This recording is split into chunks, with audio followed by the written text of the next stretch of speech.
विश्वानि देव सवितर्दुरितानि परासुव यद्भद्रं तन्न आसुव।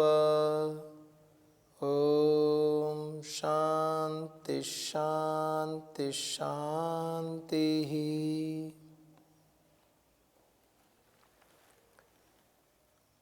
इस अंक में आज हम चर्चा करेंगे, इन विषयों को लेंगे कि सृष्टि के क्रम की जो उत्पत्ति चल रही है वैदिक संस्कृति के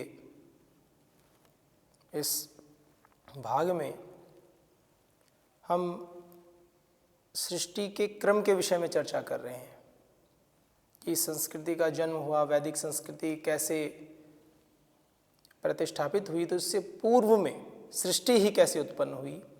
तो एक मूल विषय हमने लिया उपनिषद को आधार बना करके, ऐत्रेयी उपनिषद, जो कि ब्राह्मण ग्रंथों का ही एक भाग है।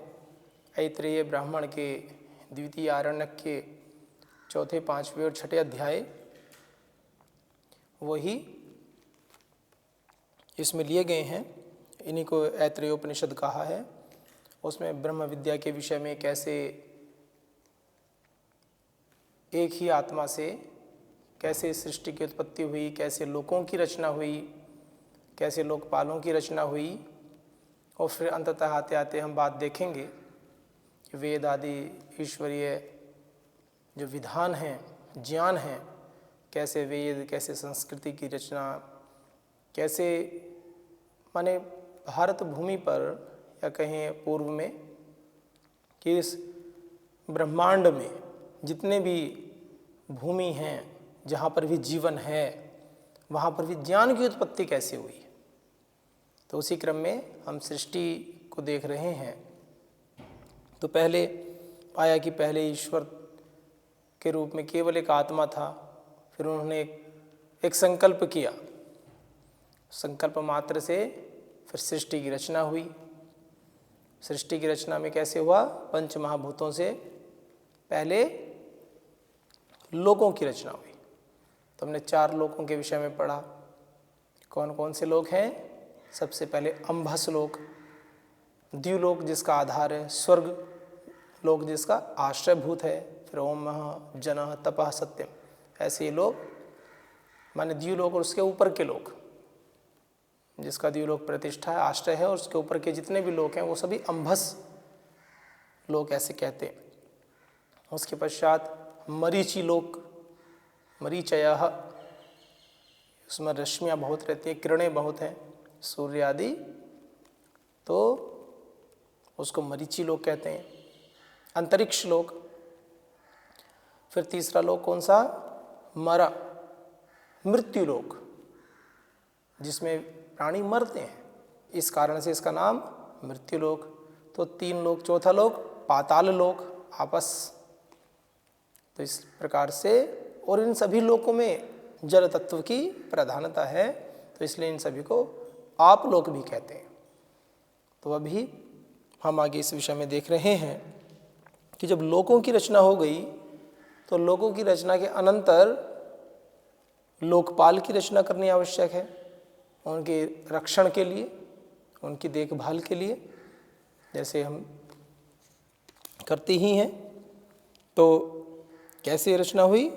सईक्षत इमेनु लोका लोकपालानुसृजा इति। तो उन्होंने संकल्प किया कि मैं लोकों की रचना करूं। लोकों की रचना हो गई तो लोकपालों की रचना करूं। तो लोकपालों की रचना हुई, तो सारे तैयार हो गए। तो कैसे हुए फिर? अद्भ्य एव पुरुष समुद्धृत्य अमूर्छयत। अद्भ्य एव, जल से। तो जल से उन्होंने क्या किया? एक विराट पुरुष कर दिया, एक विराट पुरुष से एक विराट पुरुष को उत्पन्न किया, और अमूर्छयत, उसको अपने अवयवों से संयुक्त करके उसको बढ़ाया, आगे बढ़ाया। तो इस प्रकार एक विराट पुरुष की कल्पना की जाती है। तो उस प्रकार से एक विराट पुरुष को उत्पन्न किया। फिर उस विराट पुरुष से कैसे आगे इस सृष्टि की उत्पत्ति हुई, उस विषय में उपनिषद के ऋषि बता रहे हैं।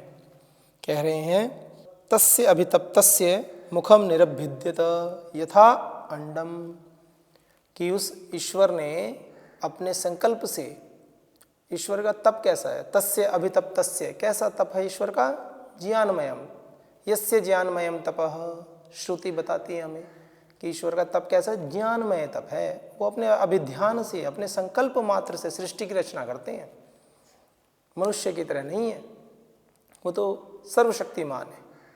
और रचना भी क्यों करते हैं, क्योंकि प्राणियों के कर्म फल के उपभोग के आश्रय से करते हैं, ताकि जो प्राणी अपने कर्म करते हैं वो कर्म के फलों को उपभोग करें और अपना जीवन को आगे उन्नति की ओर लेकर जाएं, अमरत्व को प्राप्त करें। तो कहा मुखम निरभिद्यत यथा अंडम, तो सबसे पहले क्या हो, जो विराट अंडाकार जो पुरुष था उसमें से क्या उत्पन्न हुआ, उसका मुख उत्पन्न हुआ। कि जैसे पक्षी का अंडा होता है, उसमें से अंडा जब फटता है तो इस प्रकार से उस विराट पुरुष जो अंडाकार था उसमें से पिंड था, उसमें से मुख फटा, मुख एक छिद्र उत्पन्न हुआ मुख रूप में। तो फिर क्या हुआ, तो बता रहे मुखाद वाक, मुख से वाणी उत्पन्न हुई, वाग इंद्रिय। तो एक तो मुख होता है, गोलक कहते हैं इनको, 3 प्रकार के विषय होते हैं। ये जो हमें दिखाई दे रहा है मुख हमारा, ये गोलक है, ये जो दिखाई दे रही हैं आँखें ये गोलक है, इंद्रिय गोलक। कान जो दिखाई दे रहे हैं ये गोलक होते हैं, आश्रय स्थान होते हैं, अधिष्ठान होते हैं। ये कान नहीं सुनते हैं, इंद्रिय शक्ति सुनती है। आपने देखा होगा कुछ व्यक्तियों को समस्या होती है, कान से कम सुनाई देता है, किसी को अधिक सुनाई देता है, किसी को नहीं भी सुनाई देता है। लेकिन ये जो रचना है ये तो सभी की होती है। तो इसका मतलब इससे अतिरिक्त भी कुछ है जो सुनने में हमें सहयोग करता है। आंखें आपने देखी होंगी, जिनकी आंखों से कम दिखाई देता है, नहीं भी दिखाई देता है, उनकी भी ये रचना तो होती ही है। पलकें होती हैं, उनकी भी आंखें होती हैं, पुतलियाँ होती हैं, उसमें तिल भी होता है। लेकिन इंद्रियां अलग विषय हैं, इंद्रिय शक्ति अलग विषय है, और इंद्रिय शक्तियों के देवता ये अलग विषय है। तो ऐसे बता रहे हैं कि मुखाद वाक, मुख से जो मुख जो पुरुषाकार विराट पुरुष था, जब उसमें जैसे पक्षी का अंडा होता है वो फटता है और पक्षी बाहर निकलता है, इसी प्रकार से पूरे इस पुरुषाकार पिंड से मुख फटा। मुख से जब मुख बना तो वाणी, वाक उत्पन्न हुई, वाक इंद्रिय, और फिर वाक से वाचो अग्नि, उस वाक इंद्रिय से उनका जो अधिष्ठान देवता, वाग इंद्रिय का जो देवता है अग्नि, वो उत्पन्न हुआ। तो वाग इंद्रिय का देवता क्या है, अग्नि देवता, तो वो उत्पन्न हुए। उसके पश्चात क्या हुआ, नासिका। तो कह रहे हैं नासिके निरभिद्यताम, नासिके 2 छिद्र होते हैं, इसलिए नासिके शब्द का प्रयोग है। तो नासिका के दोनों छिद्र उत्पन्न हुए। तो दोनों छिद्र उत्पन्न हुए तो नासिका से हम क्या लेते हैं, श्वासों को लेते हैं। तो जो प्राणवायु है वो उत्पन्न हुई। कह रहे नासिकाभ्याम प्राणः, नासिका से प्राण उत्पन्न हुए। कहते हैं ना कि प्राण पखेरु उड़ गए। तो नासिका से हम वायु तो लेते हैं, लेकिन अंततः तो प्राणों को ही लेते हैं। हमारे पूरे समस्त अस्तित्व का जो आधार है प्राण ही आधार है। परम श्रद्धे श्री स्वामी जी महाराज तो प्राणों को केंद्रित करके ही पूरे योग को लेकर चलते हैं। जल के बिना भी रहा जा सकता है, सप्ताह भर भी रहा जा सकता है, अधिक भी रह सकते हैं व्यक्ति। प्राणों के बिना कितना रह सकते हैं कि श्वास ना ले। कोई बहुत ही उच्च कोटि के योगी, बहुत ही समाधिस्थ होकर के कोई ऐसी स्थिति अगर होती है अपवाद स्वरूप, तब तो संभव हो सकता है। लेकिन सामान्य व्यक्तियों के लिए तो 2 मिनट भी श्वास के बिना रहना असंभव है। और 2 से 3 मिनट तक भी यदि हमारे ब्रेन को, हमारे मस्तिष्क को ऑक्सीजन नहीं मिलेगी तो उसके सेल्स डेड हो जाते हैं।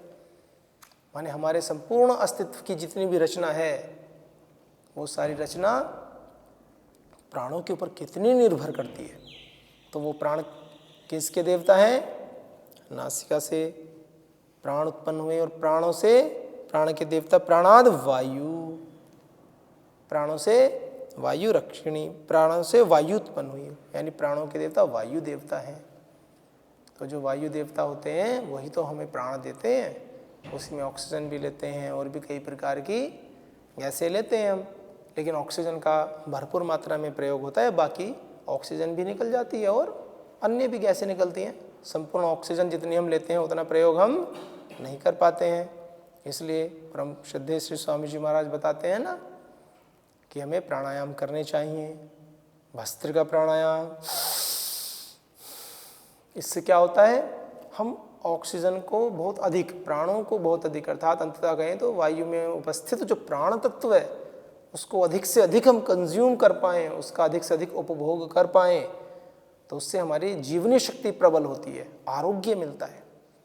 और शरीर में, हम तो वैज्ञानिक भी यह बता रहे हैं सभी कि ऑक्सीजन की मात्रा शरीर में अधिक होने से रोग प्रतिरोधक क्षमता बढ़ती है और विकारों को दूर किया जा सकता है, पॉजिटिविटी आती है, उत्साह बढ़ता है, नेगेटिविटी दूर होती है, नकारात्मकता जितनी भी आप देखते हैं ना, फ्रस्ट्रेशन होता है, कुछ लोग सुसाइड कर लेते हैं, हार जाते हैं जीवन की जंग से।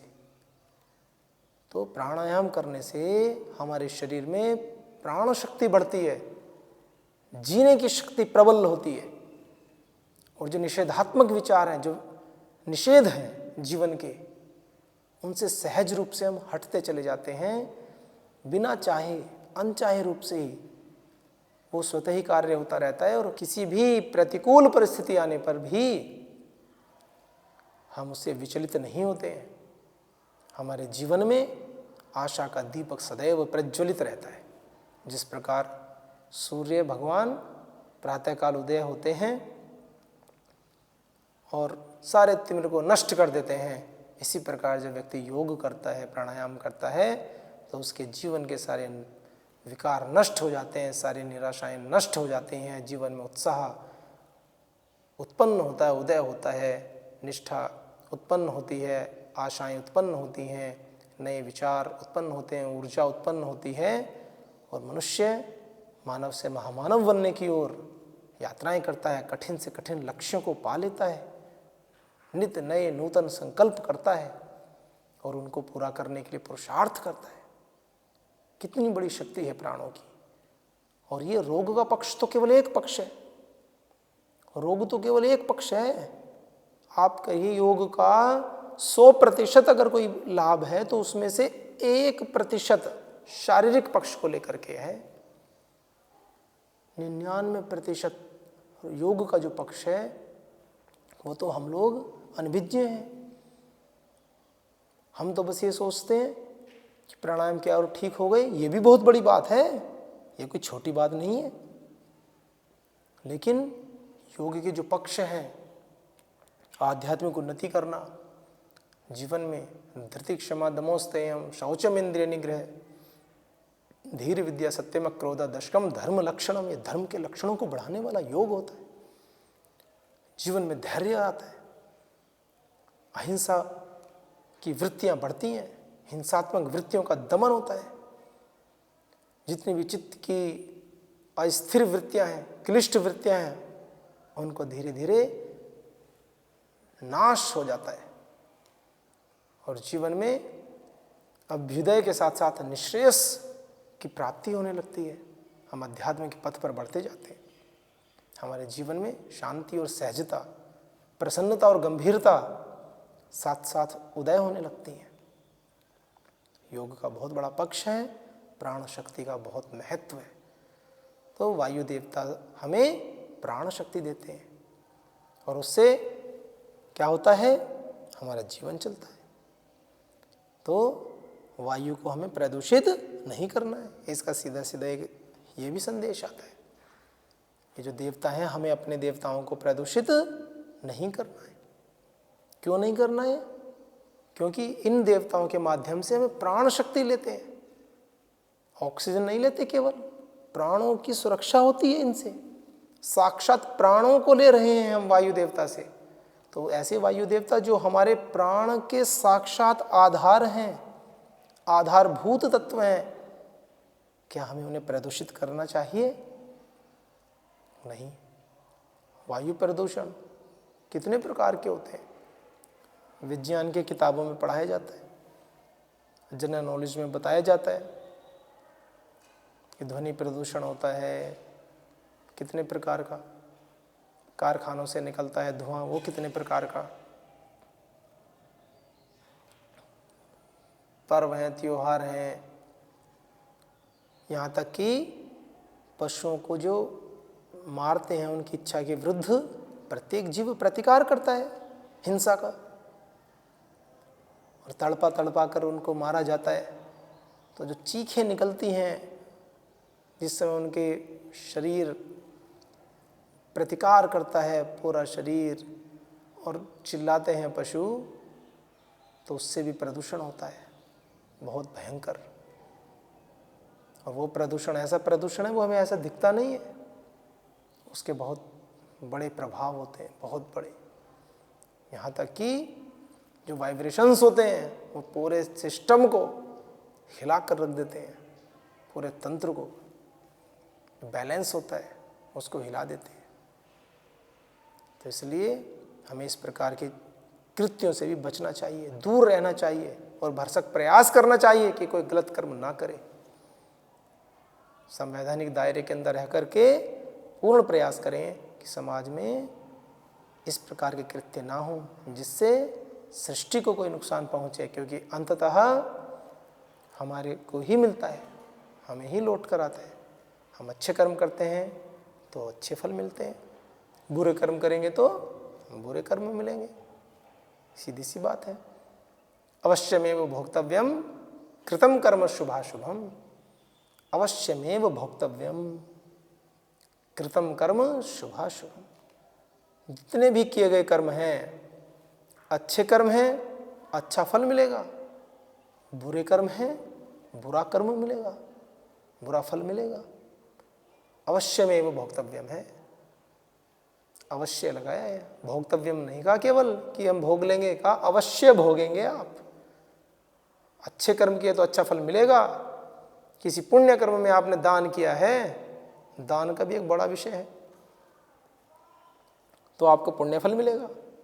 और पाप कर्म में अगर पैसा लगाया है तो पाप के भागीदार बनेंगे, ये निश्चित जान लीजिए। तो इसलिए दान देते हुए भी बहुत सावधानी बरतनी चाहिए कि हमारे दिए गए धन से उपकार हो रहा है कि किसी के विरुद्ध षड्यंत्र हो रहा है। अवश्य देखें, कुछ लोग आतंकवादियों को धन देते थे किसी विशेष बातों से प्रभावित होकर के। उससे क्या होता है, जो देने वाला है दान, उसकी भावनाएं पवित्र हैं, उसको भटका दिया गया है और वो पैसा देता है, तो क्या उसको दोष नहीं है? दोष है। ये उसका काम है कि वो जांचे, वो देखे कि क्या मुझे ये भटका तो नहीं रहे हैं। मनुष्य को बुद्धि क्यों दी है, मनुष्य को मनुष्य क्यों कहा गया? मननात् मनुष्य, वो मननशील है, मनन करने वाला है, चिंतन करने वाला है, पशु थोड़ी है वो। तो इसलिए कोई व्यक्ति कहे कि जी हमें तो भटका दिया गया था, वो स्वयं यह कह रहा है कि मैं चिंतनशील नहीं हूँ, मैं किसी की भी बातों में आ जाता हूँ। इसका मतलब क्या है? इसका मतलब है कि वो ईश्वर की बनाई इस कृति का अपमान कर रहा है।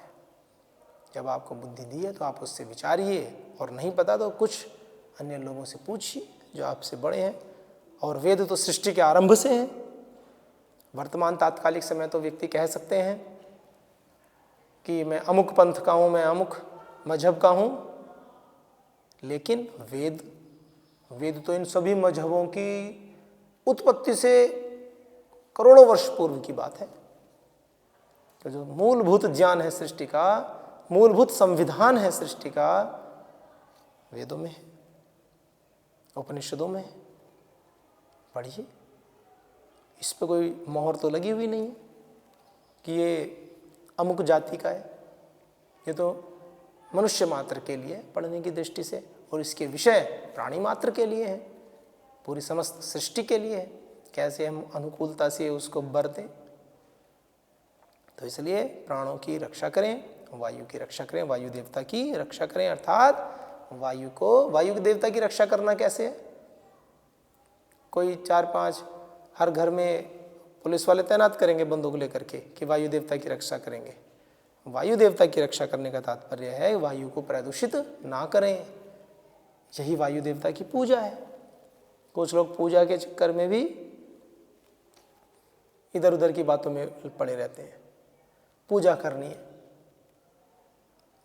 पूजा का क्या अर्थ होता है? आदर पूर्वक सत्कार करना पूजा है, यथा योग्य व्यवहार करना पूजा है। पुस्तक की पूजा क्या है? पुस्तक की पूजा है कि पुस्तक को फटने से बचाना, उसको कवर आदि चढ़ा करके रखना, उसको इधर उधर ना फेंकना, ठीक से उचित स्थान पर उसको रखना, ठोकरों में ना डालना, उसको सदैव अनुकूल स्थान पर रखें। विद्या की यही पूजा है, पुस्तकों की यही पूजा है। ऐसे ही हर विषय की अलग पूजा होती है, यथायोग्य सत्कार करना होता है। तो हम बात कर रहे हैं प्राणों की। तो प्राणों की तो वायु देवता की रक्षा करें, पूजा करें। वो ये है कि वायु को प्रदूषित ना करें ताकि प्राणवायु प्रदूषित ना हो। और ईश्वर ने जो इस सृष्टि की रचना की है मनुष्य के लिए, प्राणी मात्र के लिए, वो हम उसको सहयोग करें। और सहयोग ना करें तो कम से कम बाधा तो ना डालें, ये भी एक विषय होता है। तो कहा नासिकाभ्याम प्राणः प्राणाद वायु, प्राणों से प्राणों का देवता वायु देवता। फिर उसके बाद क्या हुआ? अक्षिणी निरभिद्यताम, अक्षिणी निरभिद्यताम। फिर आँखें आई। वो जो विराट पुरुष की रचना हुई ईश्वर के संकल्प से, जिन चारों लोगों की, जिन तत्वों से, पंच तत्वों से जो ईश्वर ने कल्पना की, जो रचना की, उन्हीं तत्वों से उस विराट पुरुष की रचना हुई। तो उस विराट पुरुष से मुख की रचना हुई, फिर नासिका की हुई, अभी किसकी हुई? फिर आँखों की रचना हुई, क्रम बता रहे। तो फिर उसमें से दोनों आँखें उत्पन्न हुई, अक्षिणी निरभिद्यताम। फिर आँखों की, अब आँखों की गोलक हुई अभी है ना, अक्षिणी निरभिद्यताम, आँखों के दोनों गोलक प्रकट हुए उसने। तो आँखों के गोलक प्रकट होने के बाद क्या हुआ? अक्षिभ्याम चक्षुष, अक्षिभ्याम, इन दोनों जो आँखें, आँखों के जो गोलक है, पहले गोलक हुए, फिर गोलक में चक्षु शक्ति उत्पन्न हुई, दृश्य शक्ति उत्पन्न हुई। आपने देखा होगा आँखें होती हैं, देख नहीं पाते हैं, तो देखने की शक्ति भी अलग है। गोलक अलग है और उस गोलक के अंदर देखने की जो शक्ति है वो एक अलग है, वो इंद्रिय शक्ति है, तो उसको चक्षु शक्ति कहते हैं। तो चक्षु शक्ति उत्पन्न हुई, उससे क्या हुआ? फिर चक्षु शक्ति, तो कह रहे हैं चक्षुषा आदित्य, और चक्षुषा आदित्य, और चक्षु शक्ति से उनका देवता कौन है? आदित्य, सूर्य। तो हमारी आँखों का देवता कौन हुआ?